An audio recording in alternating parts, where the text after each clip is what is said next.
ಖಂಡಿತ ಕೊಟ್ಟಿದೆ, ಖಂಡಿತ ಕೊಟ್ಟಿದೆ. ಏಕೆಂದರೆ ನಮಗೆ ಶೋ ಟೈಮ್ನಲ್ಲಿ ಬಂದು ಜನ ನೋಡೋದಕ್ಕೂ ಅದನ್ನು 2 ಅವರ್ 3 ಅವರ್ ಮುಂಚೆ ಟಿಕೆಟ್ ತೊಗೊಂಡು ಹೌಸ್ಫುಲ್ ಬೋರ್ಡ್ ಹಾಕೊಂಡು ಫಿಲಮ್ ನೋಡೋದಕ್ಕೂ ವ್ಯತ್ಯಾಸ ಏನಪ್ಪ ಅಂದರೆ ಜನಗಳ ಮನಸ್ಸಿನಲ್ಲಿ ಹಿಡಿಸಿದೆ ಅಂತ.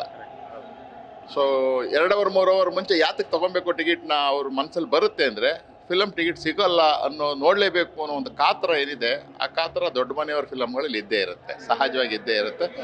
ಕಾರಣ ಏನಪ್ಪ ಅಂದರೆ ಅವ್ರ ಕಂಟೆಂಟು ಪ್ರೇಕ್ಷಕರಿಗೆ ಹಿಡಿಸೋವಂಥದ್ದು, ಪ್ರೇಕ್ಷಕ ಅವ್ರ ಫ್ಯಾಮಿಲಿ ಸಮೇತ ಬಂದು ನೋಡಬೇಕು ಅಂತ ಅನ್ನೋ ಒಂದು ಆಕಾಂಕ್ಷೆ ಇರುವಂಥ ಕಂಟೆಂಟನ್ನು ಇವ್ರ ಫ್ಯಾಮಿಲಿ ಫಿಲಮ್ಗಳಲ್ಲಿ ಇರುತ್ತೆ.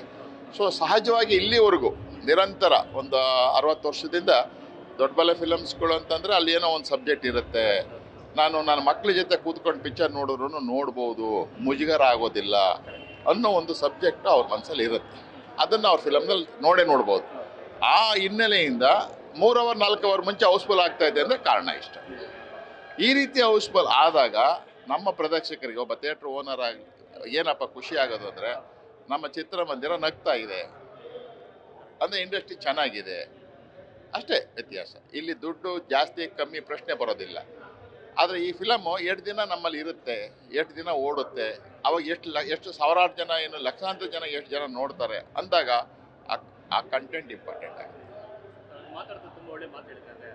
ಅಂದರೆ ಈ ಸಿಂಗಲ್ ಸ್ಕ್ರೀನ್ ಥಿಯೇಟ್ರ್ಗಳು ಉಳಿಯೋದ್ರಲ್ಲಿ ದೊಡ್ಡ ಮನೆ ಪಾತ್ರ ತುಂಬ ದೊಡ್ಡದು. ಅದರೊಳಗೆ 2 ಮಾತಿಲ್ಲ.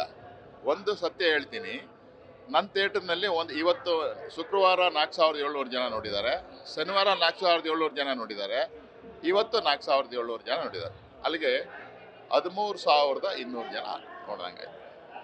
13,200 ಜನನ ನೀವು ಯಾವುದೇ ಮಲ್ಟಿಪ್ಲೆಕ್ಸ್ನಲ್ಲಿ ಅವ್ರು ಕೊಟ್ಟ ಶೋಗೆ ಲೆಕ್ಕ ಹಾಕ್ಕೊಂಡ್ರೆ ಅವ್ರು ಇನ್ನೂ 5 ದಿನ ಬೇಕು. ನನ್ನ ಈ 3 ದಿನದ ಕಲೆಕ್ಷನ್ನಲ್ಲಿ ಏನು ಆಡಿಯನ್ಸ್ ಇದ್ದಾರೆ, ಆಡಿಯನ್ಸ್ ಅಂದರೆ 150 200 ಜನ 250 ಜನ ಜೊತೆಯಲ್ಲಿ ಕೂತ್ಕೊಂಡು ನೋಡೋಕ್ಕೂ ಇಲ್ಲಿ 924 ಜನ ಜೊತೆಯಲ್ಲಿ ಕೂತ್ಕೊಂಡು ನೋಡೋದಕ್ಕೂ ಭಾಳ ವ್ಯತ್ಯಾಸ ಇದೆ. ಒಂದು. ಎರಡನೇದು, ಸಿಂಗಲ್ ಥಿಯೇಟರ್ನಲ್ಲಿ ಸ್ಕ್ರೀನ್ ಸೈಜ್ ದೊಡ್ಡದು. ಸೊ ಸ್ಕ್ರೀನ್ ಸೈಜ್ ದೊಡ್ಡದಿದ್ದಾಗ ಎಲ್ಲ ಫೋಕಸಿಂಗು ದಪ್ಪ ಕಾಣಿಸುತ್ತೆ, ಹತ್ರ ಕಾಣಿಸುತ್ತೆ. ಅದರಿಂದ ಸಿಂಗಲ್ ಥಿಯೇಟ್ರ್ಗಳನ್ನು ಯಾವುದೇ ಕಾರಣಕ್ಕೂ ಬೇರೆ ಮಲ್ಟಿಪ್ಲೆಕ್ಸ್ ಮತ್ತೊಂದಕ್ಕೆ ಕಂಪೇರ್ ಮಾಡೋಕ್ಕಾಗೋದಿಲ್ಲ. ಬಟ್ ಈ ಸಿಂಗಲ್ ಥಿಯೇಟ್ರ್ ಉಳಿಬೇಕು ಅಂದರೆ ಆ 924 ಜನ ಬಂದು ಕೂತ್ಕೊಂಡ್ರೆ ನಾನು ಹೌಸ್ಫುಲ್ ಬೋರ್ಡ್ ಹಾಕೋಕ್ಕಾಗೋದು. 923 ಇದ್ದರೆ ಹಾಕೋಕ್ಕಾಗಲ್ಲ. ಒಂದು ಸೀಟ್ ಖಾಲಿ ಇದ್ದರೂ ಹೌಸ್ಫುಲ್ ಬೋರ್ಡ್ ಹಾಕೋಕ್ಕಾಗಲ್ಲ. ಬಟ್ ಹೌಸ್ಫುಲ್ ಬೋರ್ಡ್ ಹಾಕಬೇಕು ಅಂದರೆ 924 ಬರಬೇಕು. ಸೊ ಈ ರೀತಿ ಬರಬೇಕಾದ್ರೆ ಪಿಕ್ಚರ್ ಕಂಟೆಂಟ್ ಇರಬೇಕು. ಆ ಕಂಟೆಂಟು ಬೈರತಿ ರಣಗಾಲಲ್ಲಿದೆ, ಭಗೀರಥದಲ್ಲೂ ಇದೆ. ನಮಗೆ ಆಗಸ್ಟಿಂದ ದುನಿಯಾ ಫಿಲಮ್ ಬಂದಾದಮೇಲೆ, ಏನು ದುನಿಯಾ ಅವ್ರದ್ದು ಫಿಲಮ್ ಭೀಮಾ ಬಂದಾದಮೇಲೆ ಒಂದಲ್ಲ ಒಂದು ರೀತಿಯಲ್ಲಿ ನಮ್ಮ ಏಕಪರದೆ ಚಿತ್ರಮ ಸಿಂಗಲ್ ಥಿಯೇಟ್ರ್ಗಳಿಗೆ ವರದಾನ ಆಗಿದೆ. ಆ ವರದಾನ ಈ ಫಿಲಮ್ನಿಂದ ನಿರಂತರ ಇದೆ, ಇನ್ನೂ ಜಾಸ್ತಿ ಆಗಿದೆ.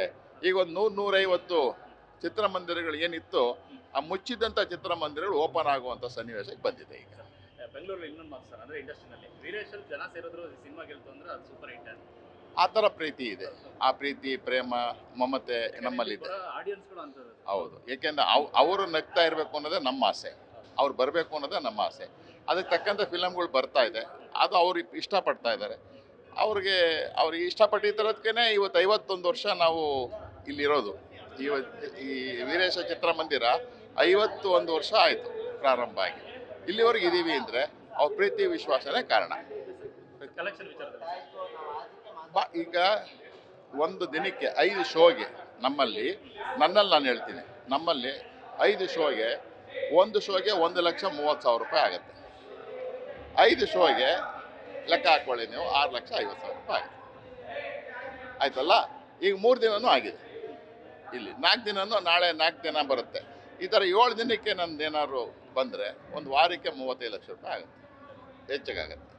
35 ಲಕ್ಷ ರೂಪಾಯಿನ ನಾವು ಹಿಂದೆ ನಿರೀಕ್ಷೆ ಮಾಡ್ತಾ ಇದ್ದಿದ್ದು 100 ದಿನ ಆಗಬೇಕಾಗಿತ್ತು, ಈಗ 1 ವಾರಕ್ಕೆ ಆಗುತ್ತೆ. ಅಂದರೆ ರೇಟ್ ಆಫ್ ಅಡ್ಮಿಷನ್ ಜಾಸ್ತಿ. ಅಂದರೆ ಈ ಪಿಕ್ಚರ್ ಏನು ಜಾಸ್ತಿ ಇಲ್ಲ, 180 ಇದೆ. ಬೇರೆ ಫಿಲಮ್ 200-250 ರೂಪಾಯಿ ಮಾಡಿ ಅಂತಾರೆ. ಬಟ್ ಈ ಫಿಲಮ್ ಅವ್ರು ದೊಡ್ಡ ಮನೆಯವ್ರದ್ದು ಗುಣ ಏನಪ್ಪ ಅಂದರೆ ರೇಟ್ ಜಾಸ್ತಿ ಮಾಡೋಲ್ಲ, ಅದೊಂದು ಗುಣ ಇದೆ. ಯಾಕೆಂದರೆ ಅವ್ರ ಪ್ರೇಕ್ಷಕ ಇಲ್ಲಿ ದುಡ್ಡಿಲ್ಲ ಪ್ರಶ್ನೆ ಅಲ್ಲ, ಅವನು ಸಂತೋಷವಾಗಿ ಬರಬೇಕು ಅನ್ನೋದು ದೊಡ್ಡ ಮನೆಯವ್ರ ಗುಣನೂ ಇದೆ. ಆ ಗುಣ ಯಾಕೆ ಅಂದರೆ ನೋಡಿ, ಈ ಫಿಲಮ್ಗೆ 180 ರೂಪಾಯಿ 150 ರೂಪಾಯಿ ಮಾಡಿದ್ದೀವಿ. ಸೊ ನಾಳೆ ಸೋಮವಾರದ ಒಂದು 4 ದಿನ ಆದಮೇಲೆ ಮತ್ತೆ ಕಮ್ಮಿ, ಆವಾಗ 120 100 ಬರುತ್ತೆ. ಸೊ ಈ ಥರ ಅವ್ರದ್ದೊಂದು ಗುಣ ಇದೆ. ಇವೆಲ್ಲವೂ ಏನಂದರೆ ಪ್ರೇಕ್ಷಕ ಇಷ್ಟಪಟ್ಟಿರೋದನ್ನ ಉಳಿಸ್ಕೊಂಡು ಹೋಗೋದು ನಮ್ಮ ಧರ್ಮ. ಬಹುಶಃ ಈ ಮಾತು ನಿಜ ಆಗುತ್ತೆ ಅಂತ ಸರ್. ಯಾಕಂದ್ರೆ ಸ್ಟಾರ್ ಸಿನಿಮಾಗಳು ಬ್ಯಾಕ್ ಟು ಬ್ಯಾಕ್ ಬಂದಲ್ಲ ಅಂದ್ರೆ ತಮಿಳ್ನಾಡಲ್ಲಿ ಅದೊಂದು ಸಂಸ್ಕೃತಿ ಉಳಿಸ್ಕೊಂಡಿದೆ. ಹಬ್ಬಗಳಿಗೆ ನಮ್ಮ ಸ್ಟಾರ್ಗಳ ಸಿನಿಮಾ ಬರಬೇಕು ಅಥವಾ ಬ್ಯಾಕ್ ಟು ಬ್ಯಾಕ್ ರಿಲೀಸ್ಗಳಿಗೆ ಪ್ಲಾನ್ ಮಾಡ್ತಾರೆ. ಬಟ್ ಕನ್ನಡದಲ್ಲಿ ಅದು ಕಂಟಿನ್ಯೂ ಆದರೆ ಈಗ ಗೆಲ್ತಿರೋ ಸಿನಿಮಾಗಳು ನೋಡಿದ್ರೆ ಅದಾಗಲಿ ಅಂತ ನಮಗೆ ಹಬ್ಬಗಳಲ್ಲಿ ಹೌಸ್ಫುಲ್ ಆಗುತ್ತೆ ಅನ್ನೋದಲ್ಲ, ಫಿಲಮ್ ಚೆನ್ನಾಗಿದ್ದು ಹೌಸ್ಫುಲ್ ಆಗಿದ್ದೀನಲ್ಲ ಅಪ್ಪನೇ. ಕರೆಕ್ಟ್.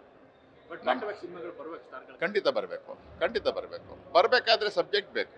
ಈಗ ಗೀತಾಕರ್ ಹೇಳ್ತಿದ್ರು ನೆಕ್ಸ್ಟು ಒಂದು ನಾವಲನ್ನು ಖಂಡಿತ ಆಗಬೇಕು. ಯಾಕೆಂದರೆ ಪ್ರತಿಯೊಬ್ಬ ನನಗೆ ಮಕ್ಕಳಿದ್ದಾರೆ, ಮೊಮ್ಮಕ್ಕಳಿದ್ದಾರೆ. ನಾನು ಹೇಳ್ಕೊಳ್ಳೋದೇನಪ್ಪ ಅಂದರೆ ಈ ಚಿತ್ರ ನೋಡಾದ್ಮೇಲೆ ಅದನ್ನ ನೋಡಿ ಕಲಿ ಅಂತಾನೆ. ಈಗ ಯಾರು ಒಳ್ಳೆ ವ್ಯಕ್ತಿ ಅಂತಾನೆ ಅಂದರೆ ಅವ್ನು ನೋಡಿ ನೀನು ಕಲಿ ಅಂತಾನೆ. ಸೊ ನಾವು ದೊಡ್ಡವರಾದವ್ರು ಹೇಳೋದು ಏನಪ್ಪ ಅಂದರೆ ನನ್ನನ್ನು ನೋಡಿ ಕಲಿ ಅಂತ ನಾವು ಹೇಳೋದಿಲ್ಲ.